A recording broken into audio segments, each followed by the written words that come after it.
My name is Jennifer Gray Thompson, and I am the CEO of After the Fire.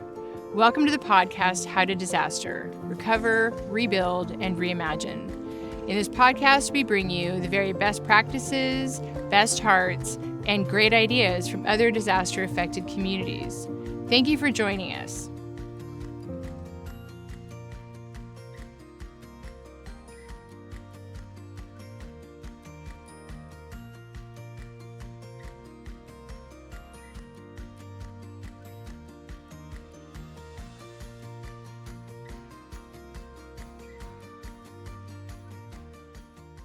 Welcome to the podcast, How to Disaster. On today's podcast, I'm very pleased to have with us Sydnie Kohara.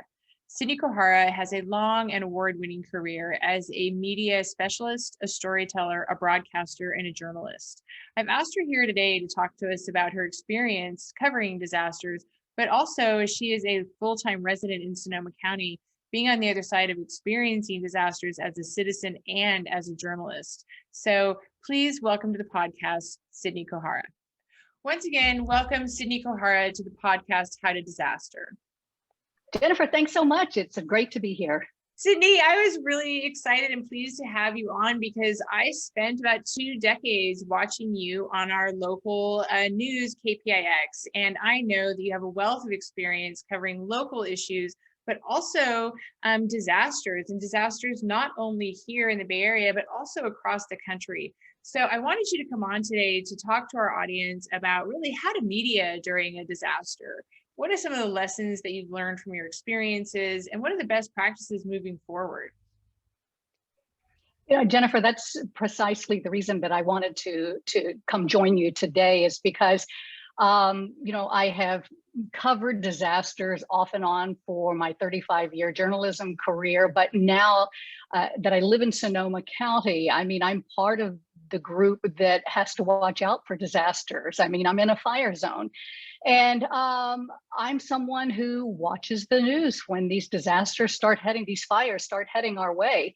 So it's really a pleasure to be here and help, spread the word and offer perhaps my experiences and any expertise I have, but also advice for other people who are going through this, because now I'm actually part of the community that needs to hear this information when they're in the middle of a disaster. So it's really wonderful to be here, and I would love to share anything and everything. So go ahead and ask away. So it's just great to be here.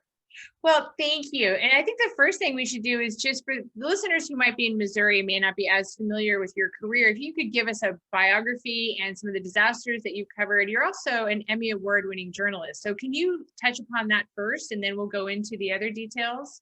Sure. A little bit about my background. I grew up in Louisiana, went to LSU. My first job out of school was in Montgomery, Alabama. And one of the first disasters I covered there, the hurricanes came through Montgomery and the surrounding area. And so I quickly, as a brand new journalist, this was part of any job that I had. There was always something unexpected happening. And so that was my first job out of school. And then I moved to California, to Sacramento, and there I was always in the middle of, there was a lot of flooding. There were other things happening in Sacramento.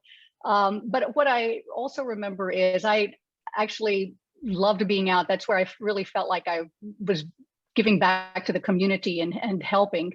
Also from Sacramento, I actually worked as a governor's appointee and worked with the Department of Alcohol and Drug Programs, but then got back into television in San Francisco in 1989 at KGO Television, ABC, 3 weeks before the Loma Prieta earthquake. And mind you, ABC was the station that was covering the World Series at the time. And I think a lot of people can remember that, when Al Michaels was saying we're having an earthquake and the whole thing was breaking up. So I was there in that newsroom when all of that happened. We won a number of awards for the coverage that we had there. And from there, I went overseas to Singapore to work for CNBC Asia. At the time, India and Pakistan were testing nuclear bombs. There was unrest in Indonesia, the whole financial crisis.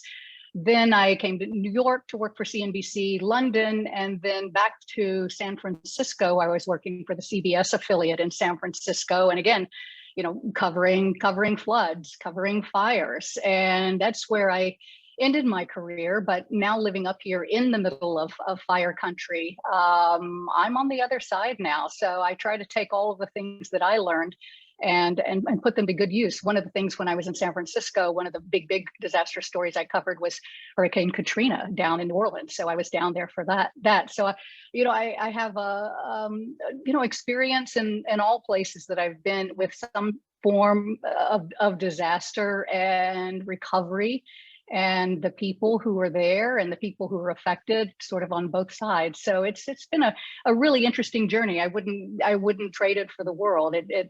This is a career that has taken me all over the world, but I'm very, very happy to be where I am now. So in your first disaster, because when you said 1989, the first thing I thought of was, of course, the Loma Prieta earthquake, which was massive. And I was in the middle of San Francisco during that. And it was really a sort of a stunning disorientation. Even though we are used to earthquakes here, I don't think any of us were quite prepared for the degree of damage and human life and suffering that actually came from that earthquake. Can you talk about, what did you first notice in the newsroom about how to take a very traumatizing experience and then put it in a way that can be distilled to the public that shows the emergency but also provides accurate information? I remember that so distinctly. It's hard for me to even look at video of that time, especially the building that went down in the Marina District of San Francisco and killed a number of people, or the bridge, the Bay Bridge falling down. But I actually was working and anchoring the news show in the morning news. And then I went out, and because it was a World Series, was covering a story about the World Series. I got home probably after about 10 hours of work, and I had just moved into an apartment that overlooked the Marina District. You could see Alcatraz, and it really looked out toward the north end of the bay. And I was talking to my old boss in Sacramento, and all of a sudden I noticed out of the corner of my eye that my clothes were moving in my closet. And then the whole building started shaking. And I said, "We're having an earthquake." And my boss, not 1 second later, said, "I can feel it up here in Sacramento." Now, mind you, Sacramento is 100 miles away from San Francisco. And I said, "I got to hang up. I got to go back to work." Was able to get my car out, got to the newsroom. I had only been there about 3 weeks, so I was very, very new. But in a newsroom, what really is one of those interesting things is when a disaster like this happens, the whole playbook of producing a show goes out the window. And all you think about is, how do we serve our community? How do we take care of our viewers and the public? And I just remember every reporter got sent out the door. Anchors just started sitting in the chairs, and because we were ABC, what was really a very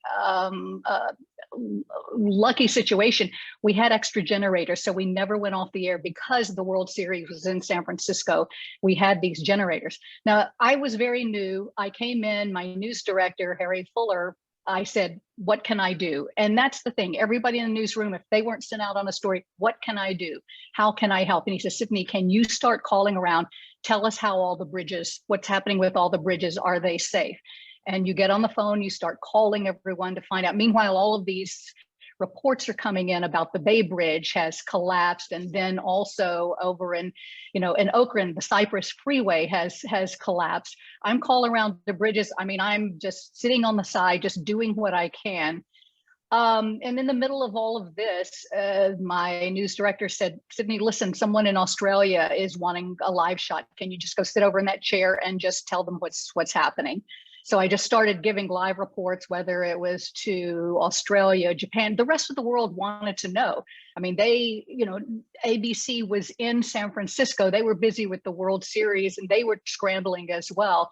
And I started giving these reports, and people would be coming up, handing me pieces of paper, or they would I said, could I get something to drink? Someone would be handing that to me. And what I found out later is the whole management side of our television station had come to the newsroom, and people who were giving me things, or I'm saying, can I get this? Can I get this? It was everyone down from the general manager, the head of programming, all of these executives came over. I didn't know any of them, but they were part of this well-oiled machine that just whatever you needed to do, you did it. And it was just amazing to see how everything got dropped and you just did what you could do with what you had. Reporters just, we were up all night, we were covering it. All we could do is imagine the people out there who weren't in homes, or they were stuck on the bridge. And we said, what can we do and how can we help?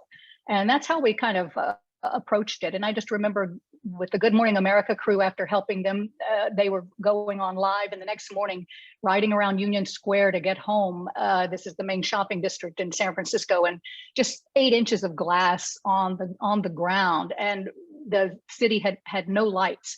But in that time, it was just, I think, such a horror and a shock to everyone that I think there were only like 4 reports of any kind of looting or anything. I think people were just stunned that this had happened. And the thing is, they're saying that we could have another earthquake anytime. Another fault is set to go at any time. So we should always be ready. But it just showed me how people can come together and do so much just by just winging it. It was you do what you can to help the people that you serve. What I really love about that is when you say like, you saw people doing whatever they could and whatever talent they had, they brought it to the table. And, from day one of Rebuild North Bay, we've taken the lessons that we learned during the 2017 fires. And our primary value is always that we ask, what do you need? And how can we help? And then from there, we decide what our activities are instead of what we want to do for you or we can. And I think there's something about disaster, which has actually been proven, but that Rebecca Solnit wrote a book called A Paradise Built in Hell. And she went back and looked at many disasters, starting with the 1906 earthquake, and said, actually, what you see is the very best of humanity. And it's a myth that we all turn on each other or grab our guns or, or then start hoarding. Like that doesn't normally ever happen in a disaster. And there's something comforting to know that in a newsroom, you see the exact same paradigm play out. So I kind of love that. And so was that any different when you went into another community, even though you were raised in Louisiana, but to go back there again to cover Katrina, were there any differences in between there or challenges? Between being in one newsroom and then being in another, when you're sent out in the field, you have no idea what to expect. And here I was being sent from San Francisco to try to go to New Orleans and cover the story when you knew the networks were going to be there. Everyone was going to be there, but we said, what different perspective can we bring? And I was asked to go. I just remember they said, can you go to New Orleans? And I said, yes, I'll go. And I go, wait, I didn't even tell my husband I'm going. I was on a plane and I called my husband and said, listen, I'm going to be gone for a week. 2 photographers, 2 reporters, and a producer. And we just jumped on a plane. We couldn't get an RV. We had to go to Indianapolis and drive all night to get there. And we had no idea what to expect. And the first thing that we ran into, and I think about this all the time, when you talk about strangers helping, getting into the middle of Mississippi in the middle of the night and realizing you're about to run out of gas and you're just driving a freeway and there are cars on either side that have run out of gas. And hearing, stopping every time you stopped, no gas, until finally I just walked up to a policeman and said, we're CBS, we're trying to get into New Orleans. Can you tell me where I should go? He said, go to this place. He said, I'll radio ahead, and got us to the front of the line, got us the gas. I will be forever grateful. I believe it was Hattiesburg, Mississippi. So if you're watching this out there, giving a big shout out for your team in Hattiesburg, because we would not have made it. And then getting to New Orleans, every freeway into the main part of New Orleans, the outskirts that is flooded. is shut off. There's a state trooper turning everybody around and having to tell my crew, get in the back. And I'm being from Louisiana, my Southern accent came out, and I just went and I explained what we needed and why we were there, and to please let us in. And we, people are looking for bad people. We were not there we were trying to help, and they knew that, and got in. And here we are. The first day I was on the ground, I've not even an hour and a half, and I found a sheriff's deputy. He was in a boat going to look for victims, and I said, can we hop in and tell your story? And when you're floating over parts of New Orleans and you look down, and 10 and 12 feet below you are cars parked on a street, I just remember that was, I couldn't even talk. It was so unimaginable. And I said, I've got to do my job. I've got to get a story together in 2 hours. And, talking to this deputy sheriff, looking for people in on rooftops, talking about sending his family away so that he could stay and help. We did some beautiful work there. We were able to talk to people, victims. I remember Bluford Cutno, who was trying to move 13 family members, and the hotel needed money, and he was trying to move people out because there was mold everywhere, and just the frustration and the anxiety, and thousands of people wound up donating to help from the Bay Area, New Orleans, and I am still connected to him via Facebook. But you do what you can to tell people stories, and whether it is the good or the bad, can you tell others this is what's happening here? And it was hard for me because I'm from the area. When you have people begging you on the streets of New Orleans saying, can I have some water? And I'm going, we live in a state that has more than its fair share of annual rainfall. We live by the Mississippi River, and here are people asking us for a bottle of water. It were some crazy times that, and you meet that person who is desperate, and then you meet a Vietnamese refugee in the same area who, through translation, her nephew or her grandson says, she's really happy she caught a fish. Her house is flooded, but she caught a fish in there. And I said, is she upset about her house being flooded? He says, she's from Vietnam. She said she can handle it. It was just, sometimes there were some heartwarming things, there were heartbreaking things, but all you can do is try to let other people know, what is happening on the ground, and tell the best story you can. Well, I think that actually is a perfect segue into, one of the most bizarre parts for me during 2017 was to be part of a story. And it wasn't in the way of, my hometown where I'd grown up and was now so massively, there was so much massive destruction that Anderson Cooper was on a street corner. And I found that to be very surreal, that spot between where you're used to being a voyeur of the story, and instead, like, you find your community at the center of the story. You actually have a unique space now as being with our wildfires. You are now a full-time Sonoma County resident. So, what are you watching for when you're watching that balance of the media between almost like exploitation of the story and then also reporting of the story? Can you talk about that?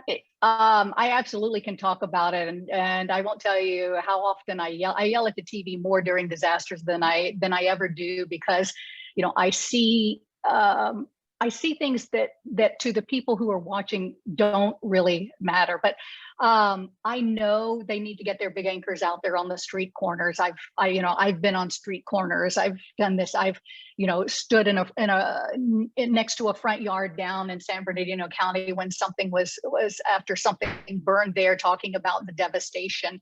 And now I look at it and I realize that was someone's home. That was, can I always keep in the front of my mind that is someone's home, that meant something to them, instead it's just, oh, here is something that burned. So one of the things that, after being at part of it and now on the other side, is someone who watches the news to get the latest information.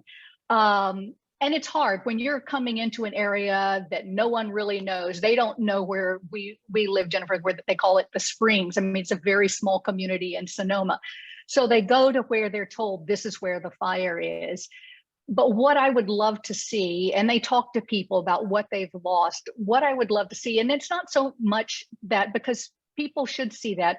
I would love to see this protocol where if a reporter is on the air and they go to him live, that the first thing they say is, we are in this community, in this town, in this county. There's technology is so sophisticated now that people can get on their phones, they can figure out, there are websites where you know where that fire is, but people can go and pinpoint and see where that fire is.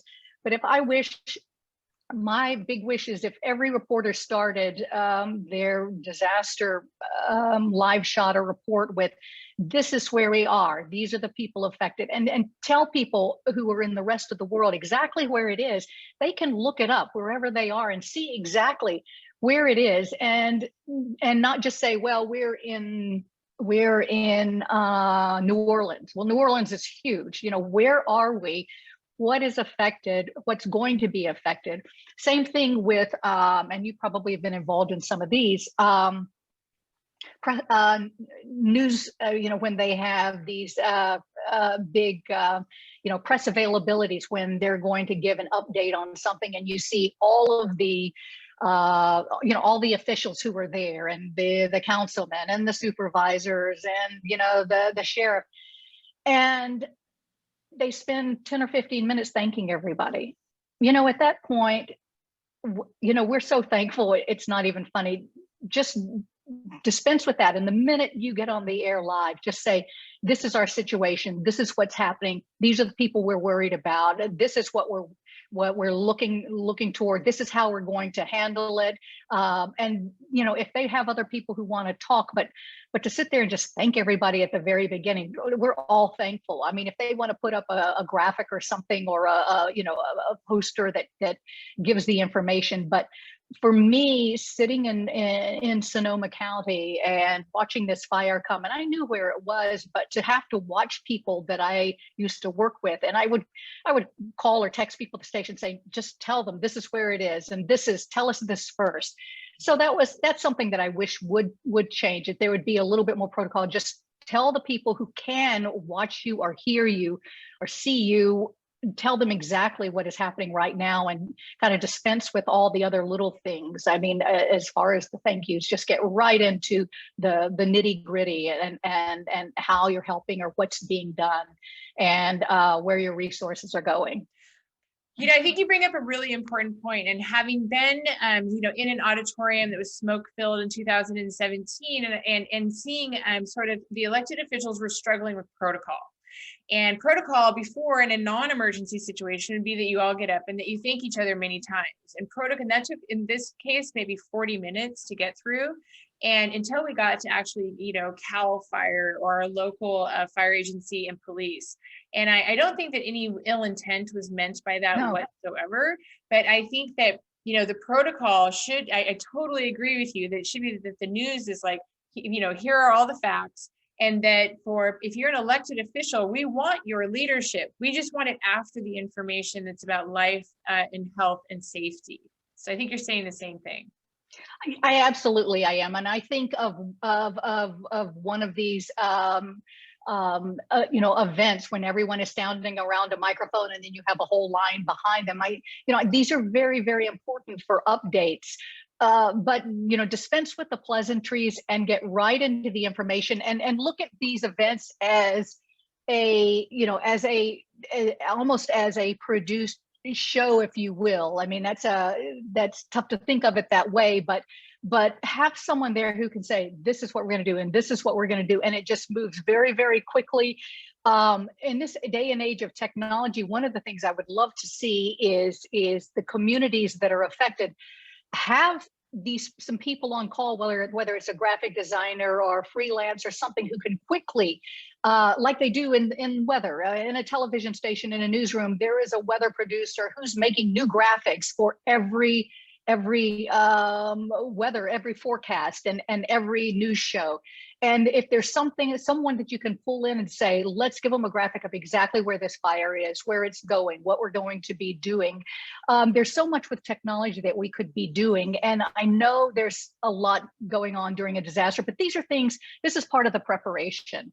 As you know, if you can pre-plan and prepare ahead of time to be ready for that disaster that's coming. I mean, I think about the next fire almost every day now as we're getting into July, August, September.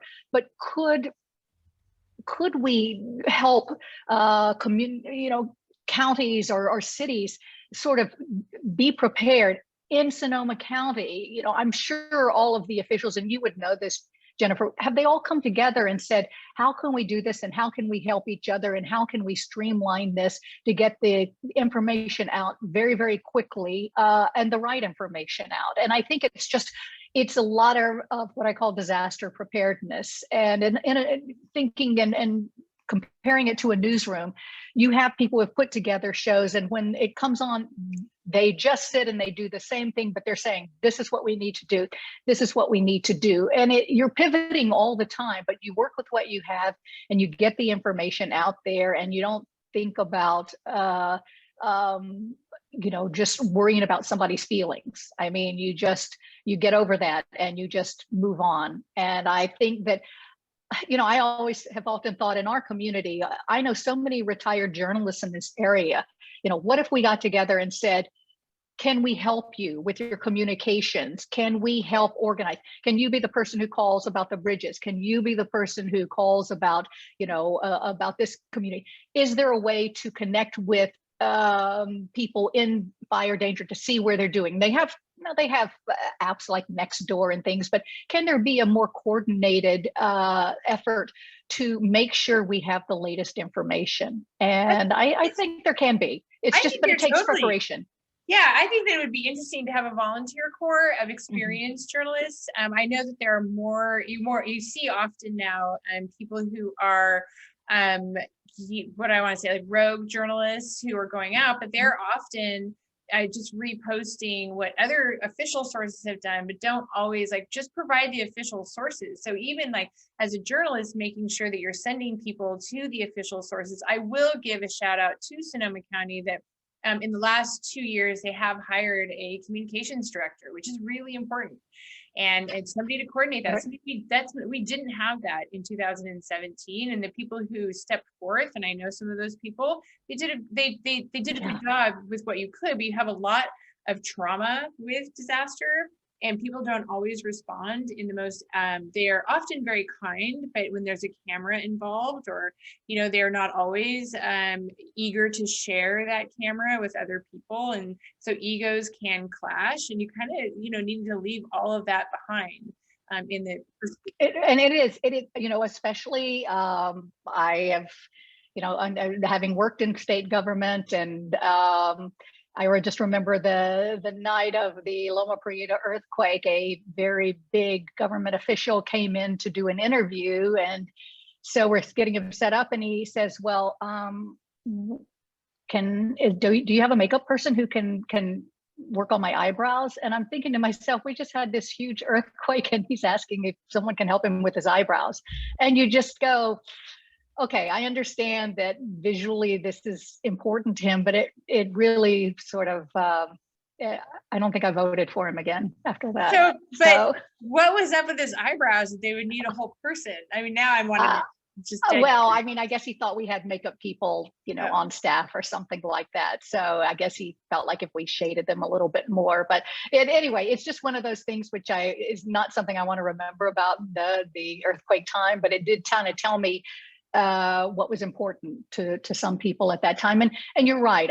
I think most people in government work who are helping with a disaster are very good about it. But just dispense with the pleasantry. Let's just get the information out to the people who need it. And how can we prepare for the next one? Which for us, it's going to be an earthquake or another fire. Well, and in Sonoma County, where we live, is now like a puzzle piece of wildfire disasters. And so it hasn't burned in previous years. We're now getting mega fires that are coming through. I actually saw this really interesting question recently posed by a reporter from KQED Science. And she was reporting on a place where they had done fuel mitigation and in fact didn't burn down. And she said, retweets if you can, to get my bosses to allow me to cover more of these stories. Mhm. And what do you think about that? Like, I think I'm a big fan of it, but I can see why it's also a difficult sell.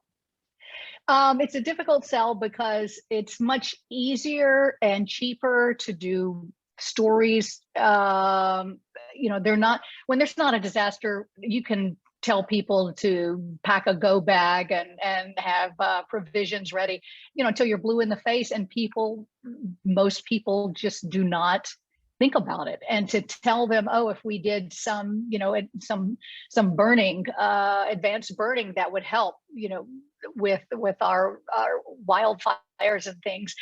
It's not a sexy story, and so it's hard. But I think that in places where we are prone to wildfires, I think if you have a good newsroom and a good leader in your newsroom, they will see the importance of disaster preparedness and talking about these sorts of things. But again, it's not as sexy. How is it going to get a lot of clicks? Is it going to get a lot of views and things like that? And news is a business, and that's something that you have to see that that's not always what drives the decisions. But at the same time, I'm saying that a good reporter will keep pushing, develop a story around, find the anniversary of a fire, the anniversary of the earthquake, and start developing perhaps a series around it, or develop let's do a town hall about it or something like that. So I think there are ways you can, as a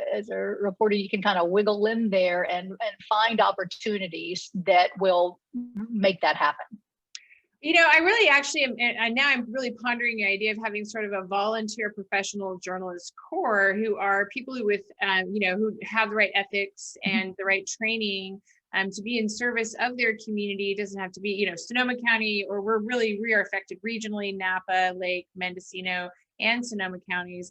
That might be something that's kind of like when you have a Firewise community and you figure out who has a bulldozer, who has these skills that they can loan to the county, because they do get very stressed. And the thing that gets left behind constantly, despite even their efforts otherwise, are the Latinx community. And communications in particular are an area that needs more attention, and how to communicate and where to communicate. So can you talk about the importance of, or how do you even approach that from a visual news or broadcasting point of view?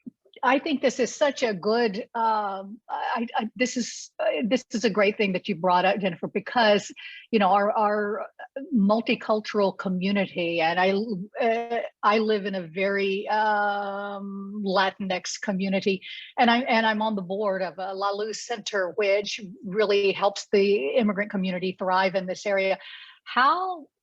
That's something we've been thinking about. How do you prepare for the next disaster? I mean, short of just after the disaster starting to give money and aid and assistance. But, I think that for a long time after the Loma Prieta, they were talking about some Red Cross programs that I had heard about, where they, bring in a big sort of shipping container of supplies that can be in certain places around neighborhoods, that sort of thing. How do we plan ahead to make sure that our communities are taken care of and are safe and have the right information? I mean, there are people, okay, I'll give you a good example. After Hurricane Katrina, have you ever heard of the Cajun Navy? That this whole total group of volunteer people with boats, when there is flooding, the Cajun Navy will go to Houston and they will start helping in the search and rescue efforts. And it's a total volunteer situation, but people with boats will get together and help the people who need to be rescued. And I'm going, okay, there are ways that somehow we could make that volunteerism and that opportunity to help other people. We could put that together here, there, everywhere. That could be part of the plan. I mean, I know a former journalist who went down to City Hall and volunteered to help with the emergency communications. And I think, if our houses aren't in danger, can we be part of a solution? And can we do that? And I really think that there could be maybe that will be part of what your organization does, is can we create those volunteer pods that will be there for every community, whether it be in communications or whether it be in other assistance, whether it be in, helping to get people out. I mean, as long as we don't get in the way of the first responders, but it seems like they're always the Cajun Navy in the South is always there to help people. Well, and I'm sure that they have protocols and rules that they follow, and ethics, and and we have come a long way. Like in 2017, Cal Fire, they were doing daily updates, but they didn't have a Spanish translator at that time. Right. So I went and got my friend, who's a professional translator, Claudia Mendoza Caruth, and then she went, and I was just amazed at how ad hoc it was, and I just drove her down, and then she took care of, making sure the Spanish translation was correct. But now that we know we are in an era of mega fires, it just seems like another way to do virtual deployments, essentially, of volunteerism that have, that you can have guardrails on them. You can do things to make sure that the information is correct, that you're sharing the same information, that it's official information. And now we're so both blessed and cursed to have so many avenues towards communication. Well, and I mean, look at us. We're doing this by Zoom. I mean, how can we incorporate this sort of virtual communication into that? How can we have keep a dedicated space open that people can always find the latest information? I mean, we've got we've got our phones. Can there be a way that we sort of organize this so that everyone, and especially the Latinx community, that I know the station in Santa Rosa, California, was there to help them, but how can we make sure that everyone, no one has to wait for that information? And I think there's a way to do it. But again, let's start thinking about it before the next fire. We better hurry up too, because it's a little scary out here right now with the drought. Yeah, when we don't seem to have a lot of space in between fires either. So there is that. And also to respect the different ways that people take on information. If like seniors, they need phone calls and they'll watch the news. So you think about that as a broadcaster, they aren't going to watch this podcast, but they are going to watch your colleagues on the news, and they prefer a phone call. So they're not really going to check Twitter. That's not necessarily what they're going to do. Now, when my generation, enters into our 70s, then people will be like, well, what the older people want is Twitter, what we used to use. But for now, they want phone calls. And for the Latinx community, it's really KBBF. And Alicia Sanchez, and she operates on a shoestring. But we paid for PSAs during COVID because we knew that people would, because COVID and fire season, we had those two comorbidities last year. But we knew that that's where especially our farm worker community, that's where they were turning to for their information. So to make sure that they get it before, because they may never get to that official channel. And I was happy that Cal Fire now always has a Spanish translation press conference immediately following. And so I want to commend them for how far they've come, every agency, and then also encourage them to go even further. So. Well, all I know is every fire truck, every time Cal Fire, I love Cal Fire. I mean, all of our, I try to donate to our local fire stations. I just love them. I mean, they put their lives on the line for all of us. And, when the fire is here, I remember going to the coffee shop and just buying pounds of coffee to say, just give it to the fire stations that need it. Whatever I can do to help. That, to me, that was how I could help at that particular time. But, Jennifer, one of the things that I think is really important too that we should talk about is try to be as self-sufficient as possible. Try to take care of yourself. Try to be prepared yourself. Don't wait, for government officials. Don't wait for the fire department to tell you to get out. Be very aware of your surroundings. One of the things that I know after covering Hurricane Katrina and covering, fires and floods is, you know what, I'm going to let me not be a victim. Let me try to take the best care I can of myself so that I'm able to help other people. My husband and I, if we get separated, we already know, call my sister so that we can check in with all of them. If I'm not going to wait for them to tell me to evacuate. I will probably leave early. My husband might be a little bit more stubborn, but, I've already mapped out, if in extreme emergency, who close to me might have a swimming pool, or is there a lake or a pond? What's the closest vineyard if I need to run into the middle of this vineyard? Someone up in Lake County, California, who was telling me about evacuating during the fires up there, said, Sydney, get a bicycle, put it in the back of your car. You drive as far as you can. When you can't drive anymore, you get on that bicycle and you go. And little things like that. I don't ever go under 3/4 of a tank in my car of gas. I always have it. We park our cars heading out of the garage all the time. It's just become very natural now. I try to keep supplies. I mean, I kind of drink all the water and then I try to put more in there, but we always have a little bit of cash. Because the ATMs, what happened the last fire, the gas, there's no gas, there's no ATM. How can we make sure that we're doing our part to be ready? But I have as long as I'm okay, my husband is okay, and I get my cat and maybe get my chickens to safe ground, and then I can then help my neighbors. And so that's really important to me, as to what can I do first just to be as prepared as I can. And, I've scouted every place in Sonoma. I sort of know where I might, if it was an emergency, where I might need to go or would go at this point, but I will get out of town before they ask me to get out of town. And I will make sure that I check on my neighbors to know. I know that our county just put together these little tags that you can put on your house that say evacuated. That gives them a few more minutes. They can search another house. They don't have to worry about yours. Little things are happening here that are very important. For you, I was if going to you would bring like you one, to take them. I have one and I've distributed to my neighbors, but we know the neighbors that we will need to check on. It's just like everyone else. Sort of have a plan. Where might you go if something happens, especially if you have children? Make sure that that there's some sort of plan. And we live in an area here in Sonoma County. We're one of 14 of the worst areas to escape from in an emergency. The area is called Fetters Hot Spring. I remember public radio did a whole piece on, there were 50 something places where there was only 1 or 2 escape routes.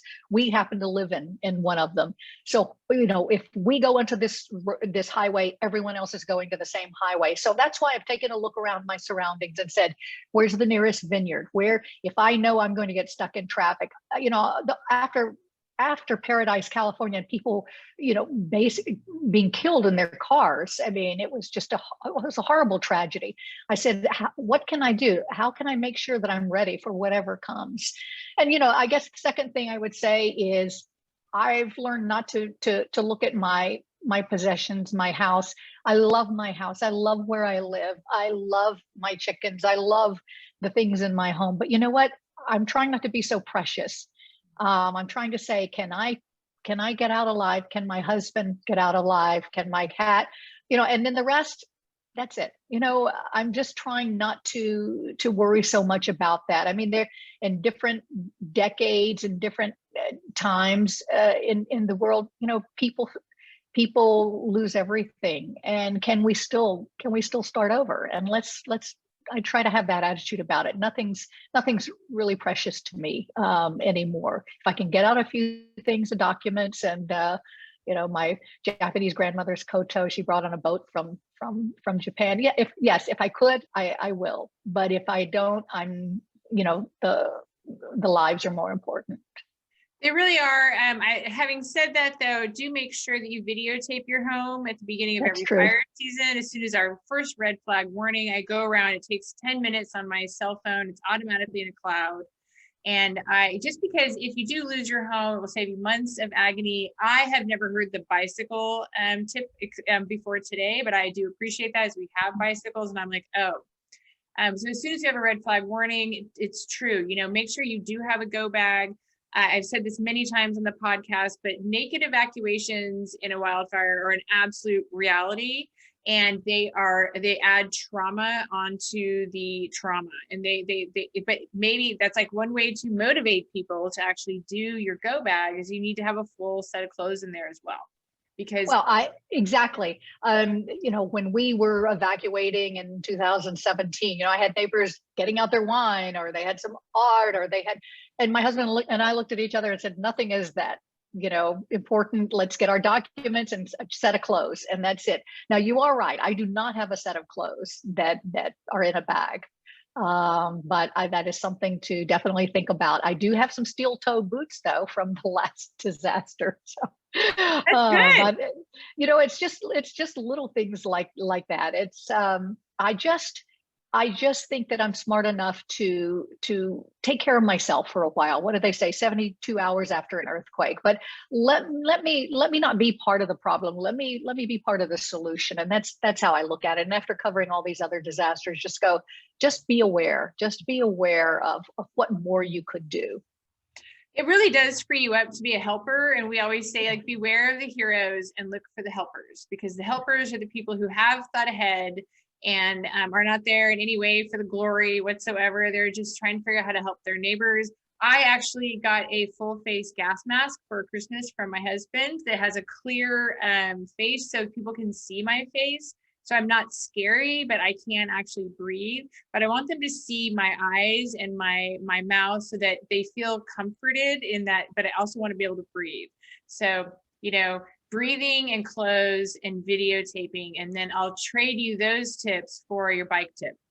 Okay, we'll trade that. I don't have a gas mask, but I did ask for Valentine's Day for a generator, which I got. My husband was very happy to get that for me. But I'm just a very practical person, and I say, I don't need anything, and I can do away with most things. But I think that's really important. I will keep those tips in mind because, like I said, every time the wind blows around here, I get sick to my stomach because I think I love our town, but I've got to be prepared so that I can be one of those helpers, as you said.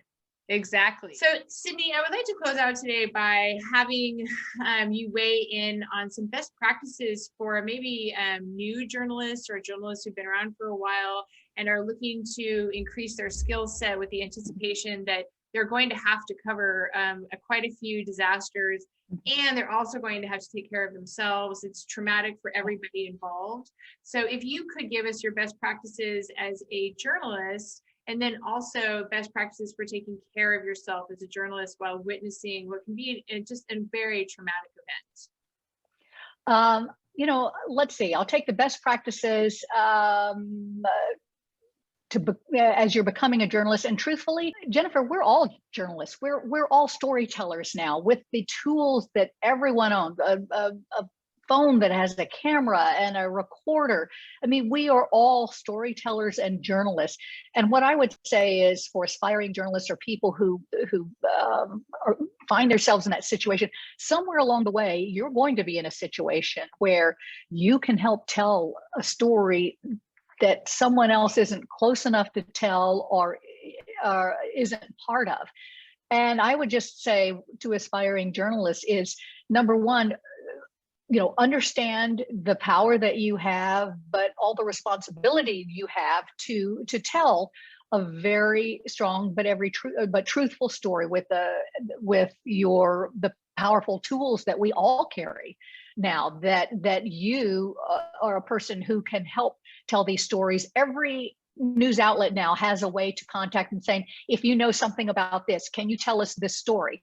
So there are a lot of citizen journalists out there. And I would say, if you are in a place, if the next fire comes and you are in a place that you can tell the story from the Latinx community, know beforehand who you can contact to help share that story. Most people, it's Facebook or Instagram or something, but, and the New York Times, they're monitoring all of these, but understand how you might share that story in your community, or a more personal story, or a more truthful story that maybe journalists who are coming from somewhere else won't know, or won't know the people, won't know the place. What value can you add to those stories? And I think there's a lot out there. As far as being, as a, everyone I think can be a journalist. But you want to be an ethical journalist. So, yeah, exactly. Yes. Around disasters, there can be a bit of a blend there, and that's true. I think that if you are a citizen journalist, the one thing from a disaster perspective that I'm hoping is that you share your resources, that you want people who you are broadcasting to be able to go to those those direct sources and get the information for themselves too. You do not want them to only be looking at you for all of their official information, especially if you are unaffiliated. You make a very, very good point. And I guess I'm old school, and I want to believe that everyone is going to do the right thing and do it the right way and share it. And I'm just sort of old school like that. I want to trust that people will do the right thing for the right reason. So you're absolutely right, Jennifer. It's a different day and age.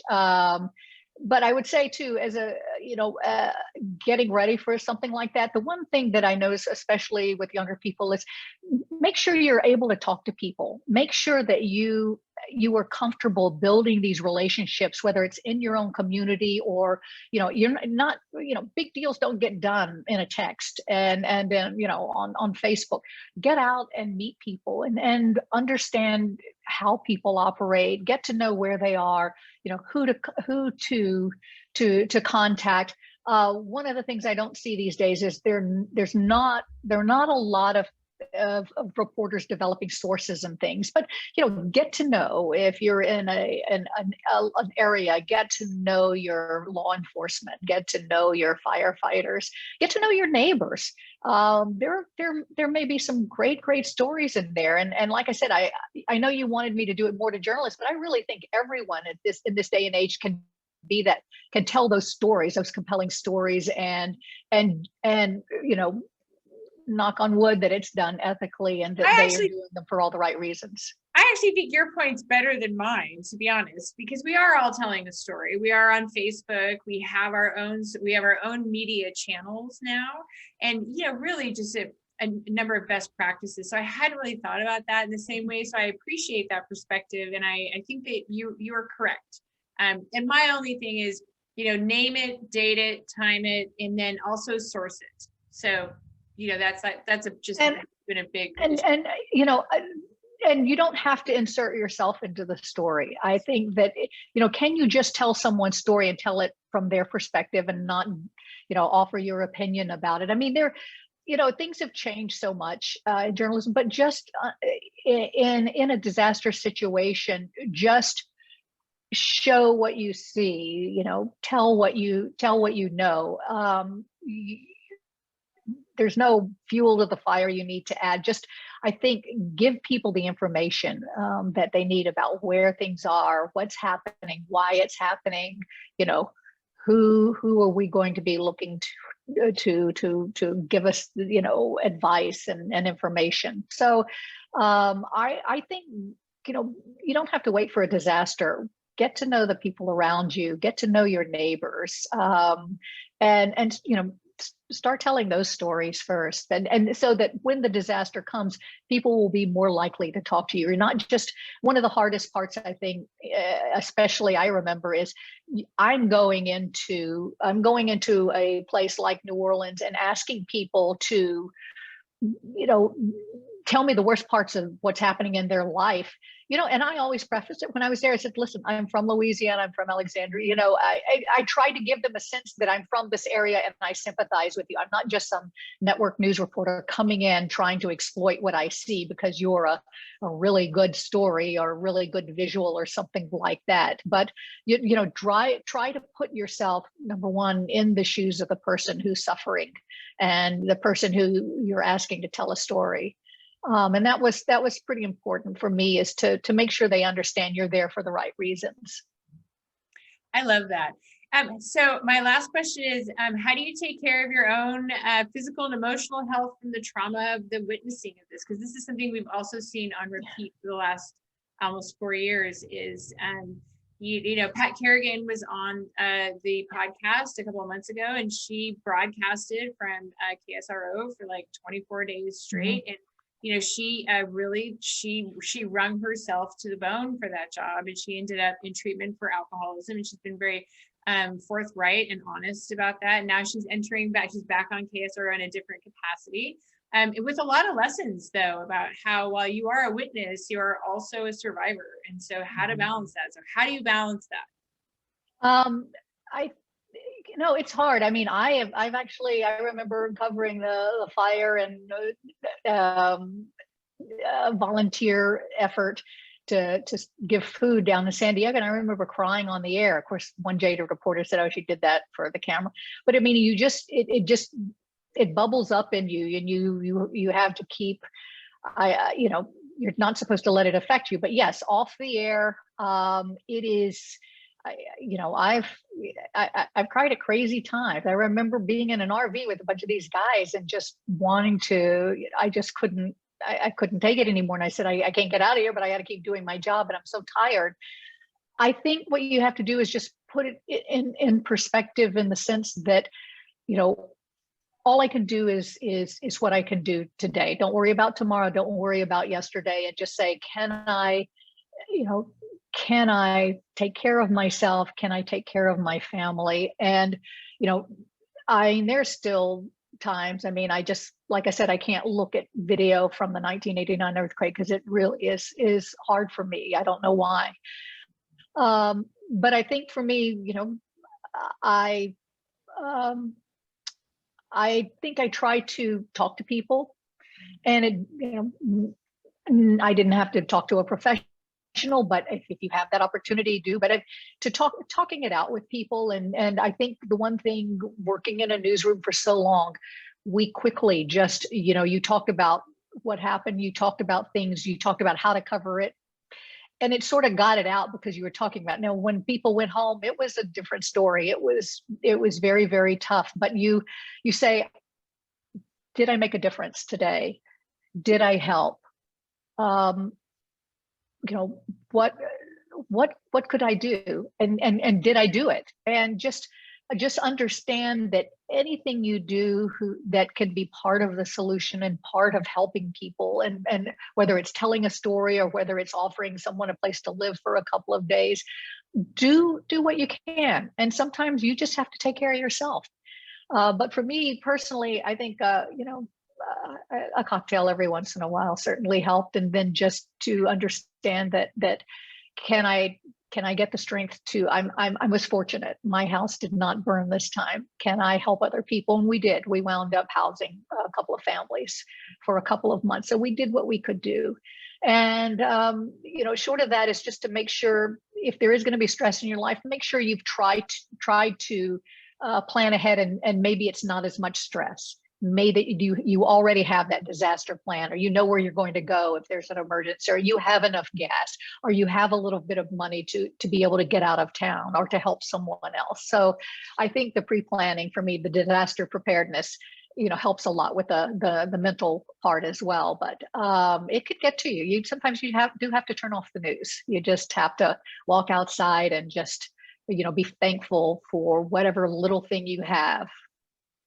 And to remember that it's okay to be fully human. And when you need to cry, maybe, you know, that's okay. I would just start crying anytime a friend called me from out of town in my car. And then when I had to go be a leader in front of other people, like, I could hold it together because I had a soft place or a soft group of people where I could, like, lose my, you know what, and then and I was like, okay. And you know, the hardest part I remember is when the firemen came to our house and they said, you got to get out, the fire is coming your way and you'll probably lose your house, very matter-of-factly. And my husband and I stood on the deck. I had his retirement, a bottle of his retirement bourbon. He said, don't open that, just open some other stuff. Had a couple of shots. And, you know, it's so, you know, watching, you know, my husband, you know, cry is just the hardest thing. And I'm going, why am I being strong? I'm usually the one who falls apart at the smallest thing. And I just said, you know what?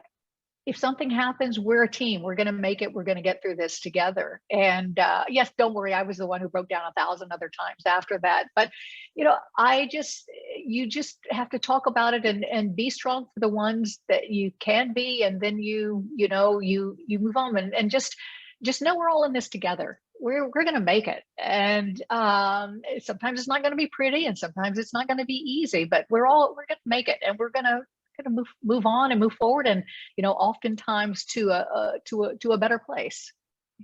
Actually, I can think of no better place to end the podcast is on that hopeful note, and also the message of collaboration and helping your neighbor. And thank you so much, Sydnie Kohara, for being on How to Disaster. Oh, Jennifer, this was such a pleasure, and I hope that this helps in some form or fashion. There are a lot of people out there who are going to be ready. I know they're going to be ready for the next disaster. Thanks to you. Oh, well, anyway, thanks to my team. So thank you again. Thank you for joining us on the podcast, How to Disaster. For more information, please visit our website at afterthefireusa.org. And if you liked this video, please hit subscribe.